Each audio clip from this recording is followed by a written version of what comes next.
What's up and happy Christmas, everyone, for potentially the last chapter before Christmas of Kengan Omega. Kengan Omega, chapter 288 review. Now, the chapter actually opens up with where we ended off in the last chapter, that kind of idea, you know, we're following Koga and stuff, and honestly, I'm skipping all that because none of that interests me nor matters. So, the final page is Koga, forming a fist sort of idea of this section. Thankfully we only waste, in my opinion, a few pages, 2 or 3 pages on this. Just like, oh, where's the 6th Jobber Fang going and stuff like that. And, oh, this was all due to that one side character we met back in chapter 1 and who has been brought back in the story 300 chapters later, who I still don't care about and now wants to get deep in with the Yakuza. Do not care. Moving on. Koga forms a fist while looking out at the ocean and says, I made it in time, Oma. Looks like I can help you out now. Bitch, help out with fucking what? That's all I gotta say about that. Is really, that, like, the transition is nice from Koga looking out at the ocean to Shen fishing up in the mountains, and we'll get to that. So I like that transition page and piece, and the scenery is quite beautiful. I live on the ocean, so I mean, I love, I'm 20 minutes from the ocean, not even. So I love the ocean shot and stuff, but it's just like, Koga, what are you thinking you're going to help Oma with? The whole thing is to defeat guys on the level of Tiger Nico, Luahan, Yan, and Shen himself, and that Fu guy, right? You are nowhere near that level. This whole last 2 chapters of trying to establish that he's a gatekeeper, a B, bottom of A tier fighter, absolutely bloody not. Absolutely not. No, Koga, you are nowhere near ready for this type of heat. Because even if I, who like to shit on Yan and stuff like that, because we have 0 feats, even I can acknowledge that almost all these guys are, for the most part, S-tier fighters. And Shen is just above everybody. I don't care if Koga's top of A. He can't touch an S-tier yet. I don't care how high up you want to rank Koga, which I'm not putting him up in A. I don't care what he did to the loser thing. But at the end of the day, I don't care how high you put him. He's not on anybody's level. He's not on that league. He's not even in the same hemisphere. So what is he made it in time for and can help out? Yeah, take on some jobbers. You know what I mean? And I hate that term, but at this point, I just got to use it. Yeah, take out the fodder. Take out the fodder for our guys, but this isn't going to be an official match. This is going to be a Kengan thing. I don't know how it's going to go down. We don't actually have the details for that yet. But there's not going to be like a raid on their hideout or something where you're going to be useful. You cannot fight any of these people. So, yeah, that's just from my perspective. Now we move on to what we actually care about. We're back with the 3 kings. We're back with our real main character, our real main character, and our real main character, right? We got the beard himself. We have Oma Tokito. And we have Shen Wulong. We have Jackie, right? So here's the thing, is that, so we've got our awesome dudes, right? And I like this parallel that we transition nicely into the fact that he's fishing. And when we first met him, Shen was fishing, right? So I like this. And he complained about the rod. That's how we first met him and his presence and stuff like that. And I love, once again, with Yan, yeah, he can talk buddy-buddy with Shen, but I find that this is so much more wholesome in a sense. Because to Shen, Oma, more so than I would argue, like, obviously Ryuki, because he hasn't spent any time with him and stuff, and Luhan, he never really cared for. What I like about this is that Oma is pretty much, being a clone and stuff like that, he's kind of like a twin brother in a sense.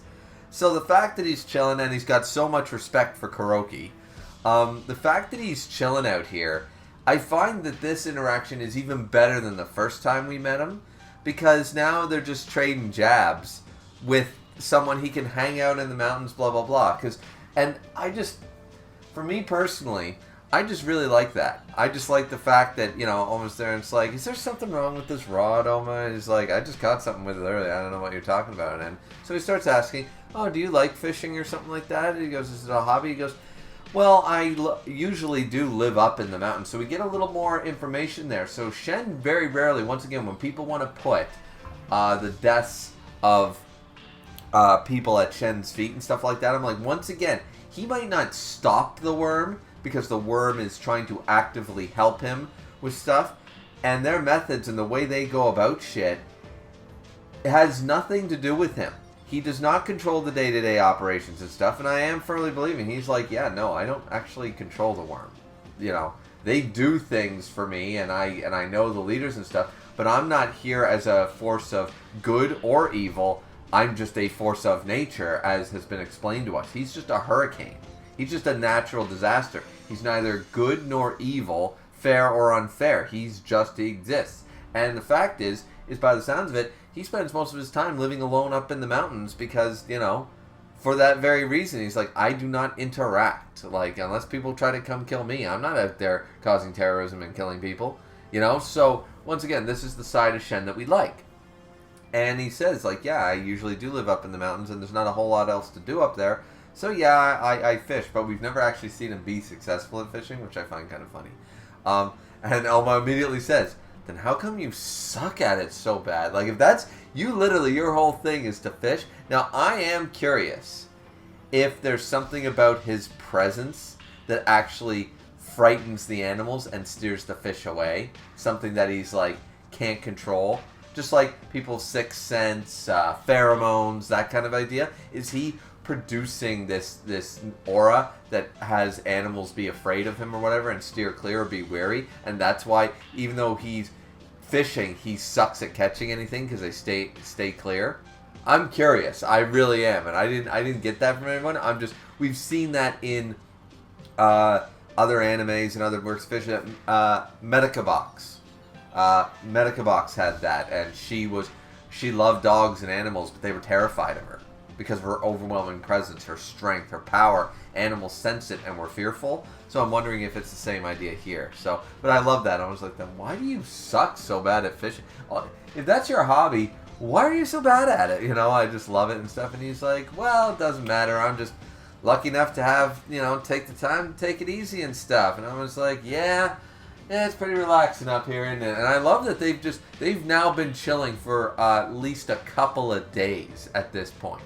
Right? They've been chilling for a few days. And I'm just like, that's awesome. That Shen and Kuroki and Oma have just been this trio of might. And they're not trained. I mean, we don't know what they've been doing other than that. They're just barbecuing and fishing and having a good time with some sake, Like, that, I could honestly, like, once again, I don't care about the Koga stuff, but I could take, if Sandra wanted to give me like 5-6 chapters of just them chilling and just interacting, like slice of life, doesn't even need to be plot related. Oh, the worms plans, connectors plans, oh, here's the new technique, here's training you, blah, blah. Doesn't need to even be any of that. I would take like half a dozen chapters of just them slice of life around a campfire with Kuroki cooking and being like, you guys really don't know how to cook. This is the simplest shit. Do you guys even know how to fry an egg? Like, seriously, it's not that complex, I really do think hilarity would ensue just on that basis alone. So yeah, but this is where Shen does get down to sort of business and says, I really am having a great time up here with you guys, but it's time I've decided to head back. Things are about to get pretty busy.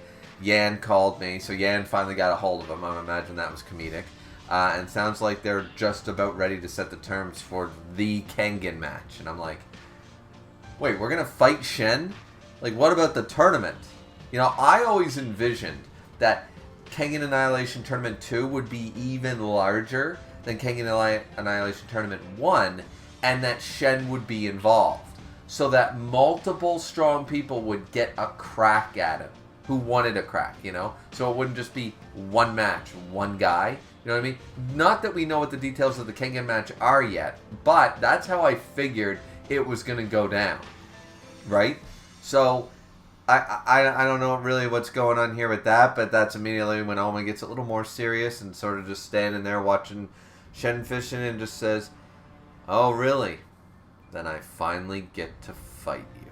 And it's just like, Omar, you might have been training with the beard, but are you really ready for this? Now, once again, I've argued, because we saw that panel before, not when Shen just taught him principle, or taught him the basis of principles, when they were all at the Yamashita Trading Company head office. But remember that panel back to Ashura, his body seemed to naturally like shift and go into the proper position to use the most precision, the most power, all that stuff. I forget what round it was. Was it against Ryan? I'm not sure. But it's when he was remembering Nico stuff, but it's the exact same thing. So in his blood, in his, makeup, Oma has the basis or the potential for principles, I would argue, just buried really deep down, right? So, but even that being the case, and even with the beard himself training him and sparring with him and them working each other up, I don't know. I don't think they're ready. I don't think anybody's ready to actually go toe-to-toe with Shen. Once again, I think Kuroki can do some serious damage. I don't think Shen gets out of a full-on fight between Shen and Kuroki. I don't think Shen walks away unscathed.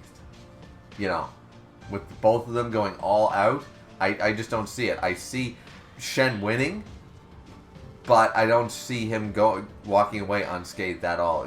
If he tried and Kuroki tried and they both went at it.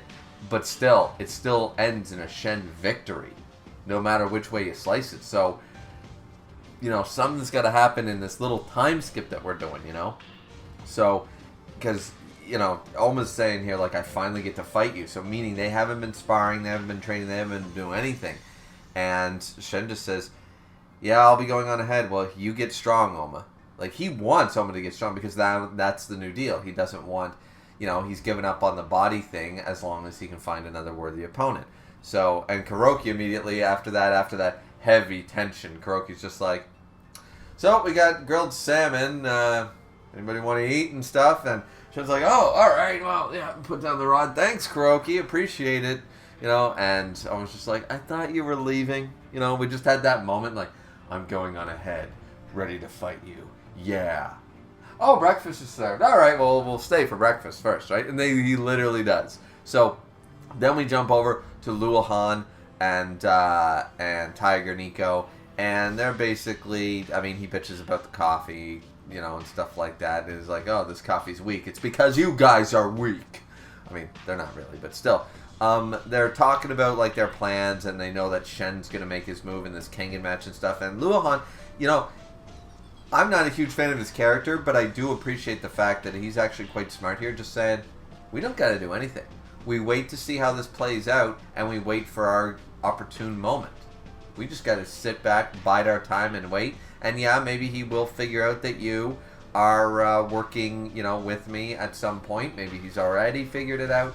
Who knows? But at this point, he's not going to do anything bold against you. So we just need to bide our time and figure it out and go from there, right?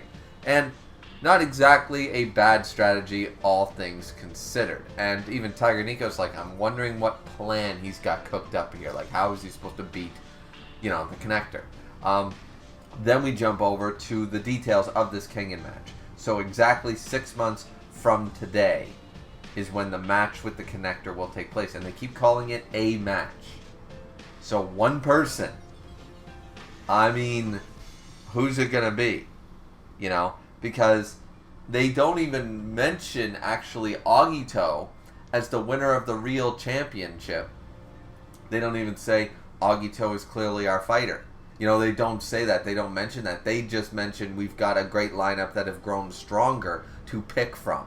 So, realistically, once again, I will agree to a point that the real championship tournament was sort of a fan servicey filler tournament overall, because it served no greater purpose in the narrative, because the winner or loser was irrelevant. All it was basically a training arc for some of our top tiers disguised as a tournament arc. It did do its job in that sense. it has elevated Agito, Roland, and especially Gao Lang up, right? So, is that a good thing? Yes, but as I said, it's a training arc disguised as a tournament arc because the end result was kind of irrelevant to the plot. Who won the tournament was irrelevant because that's not the one they're necessarily picking to fight Shen, because they're talking about settling the rules. And this is what I was talking about before, where they say, yeah, no, we haven't really, we're still deliberating on the rules and stuff like that. This will be such an irregular match format. Irregular match format, what does that mean? Like, once again, are we going to have, like I thought, okay, multiple people are going to fight Shen. Are we going to have a lineup that he has to run a gauntlet? And it's like, you're going to run a gauntlet against our best fighters, you know? Or is it going to be a free-for-all? Which I would argue that would actually be more detrimental in a sense, because none of these guys have really co-fought before, you know, against the Guardians and stuff like that, maybe. But realistically, like, they're not known for their, like team players, you know? They're not Spartacus and Crixus. They're not, you know, Sonic and Shadow complementing each other, you know what I mean? They are, you know, they're all individual fighters at their best. So, yeah. So, anyways, we don't really know what the match format or the rule set will be. So, immediately he says that all the members of the real champion, we're just going to have to buy this, but that all the members will be fully healed who fought in the real championship. They'll all be fully healed once in 6 months. That gives us a lot of leeway time, right? And funnily enough, we only see the 5 returning characters. The other 3 are irrelevant, you know? So once again, they were shown up and dropped, and that's fucking hilarious.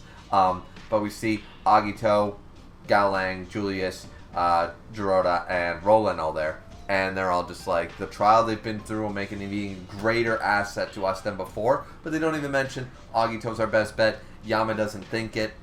You know, Yama Gohan just sit there and think. And we get serious. We get serious Yama Gohan that we haven't had in a while. And I know a lot of people didn't like his really bad narration on the real championship tournament. I agree, it was a little bit over the top at times and stuff. Because I really we all like Yama as a character, right? We can all like him as a character. And unfortunately, Sandro has not written him quite well past, 50, 60 chapters-ish. But this is the face I like to see. He's not shirking away from this. It was his idea. He's the one who convinced Shen, don't steal my, my surrogate son's body, you know, and the guy I'm taking care of. Like, please don't do that, you know, because, you know, almost basically like his son at this point. And stuff like that. As I said that in a short, he's sort of hard to say whether he's a surrogate brother or a surrogate son, but I really dig the surrogate son idea. And here he's just like, 6 months. I guess it's all or nothing. Let's do this. We're gonna come out on top. And he's just straight, not shaking. Yeah, serious Yama Gohan. This is Cell Saga. This is Super Saiyan 2 Yama Gohan time. Just like back in Ashura, this man's knees aren't shaking. This man is going to pump his fists, and so I'll ask you one more time. Do you want to fight? Hell yeah, he wants to fight. We got it. We got Super Saiyan 2 Yama Gohan going up here. You know, so this is going to be good. Now, we jump back to our trio of legends here, and they're so magnificent, aren't they?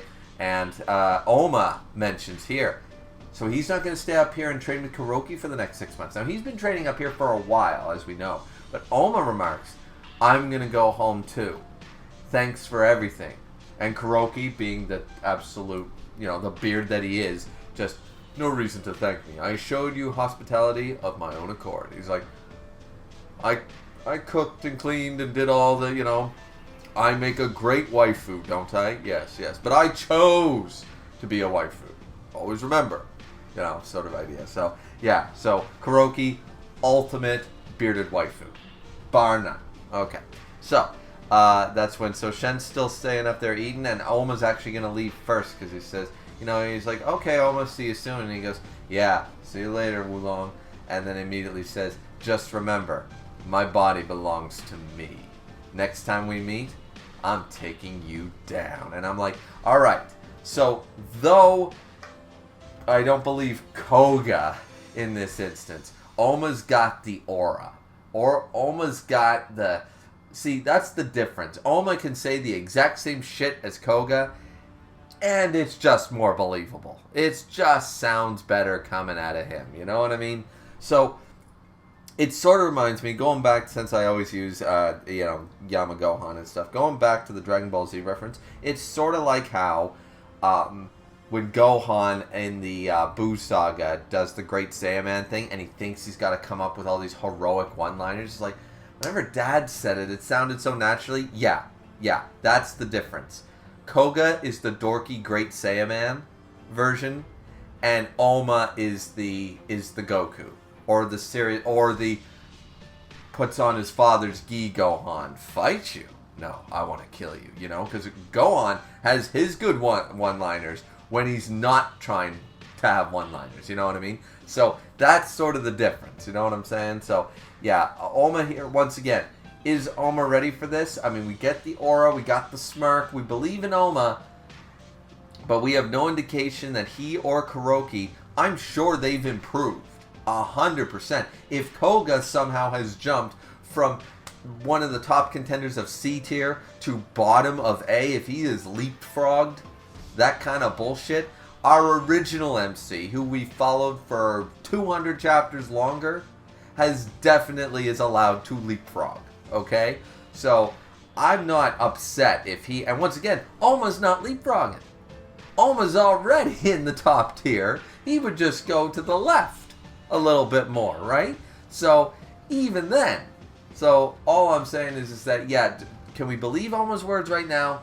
I don't think so, but by spending time with Shen and Kuroki, who are the two strongest in the verse, I think that this definitely allows the growth that is so unbelievable with Koga. I believe the growth much more believable with Oma, who already had all the bases and stuff like that. And yeah, so this chapter, while just a transition chapter, is a nice chapter to have because we spent more time with, we went over the details. Okay, so 6 months from now, we got the plot moving forward. The campfire trio of legends are disbanding. It's so sad. We want to see them back hanging out together. I really, really want. See, this is why I wanted a tournament, because I really wanted, like, Kuroki to sit there with Joji and Shen and Oma, and they're all just chilling, like having sake and snacks, watching the first round of the tournament, and be like, yeah, our matches are coming up, next, tomorrow or whatever, so we can just watch. Let's enjoy it. Oh, did you see that? That's a pretty good punch. Yeah. Like, I wanted more of that, so I'm hoping for that kind of thing, but who knows? Who knows what's going to happen? But anyways, I do like this chapter. I know it's just a transition chapter, but it is what it is.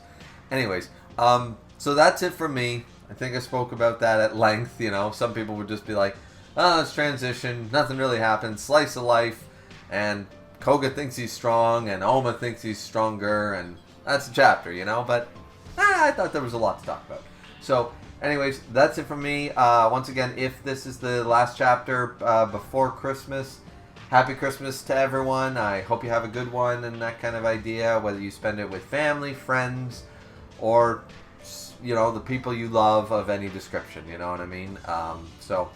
And yeah, just Merry Christmas, Happy Christmas, all that fun jazz, I hope you have a great, take some time off of work, hopefully, have a nice vacation here at the end of the year, all that fun stuff. So, it's certainly been an interesting year of Kengan, not gonna lie. I don't think it's one of their strongest years of Kengan, that's for sure. But anyways, that was chapter 288 entitled Countdown.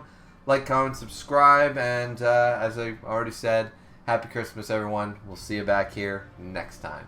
See ya.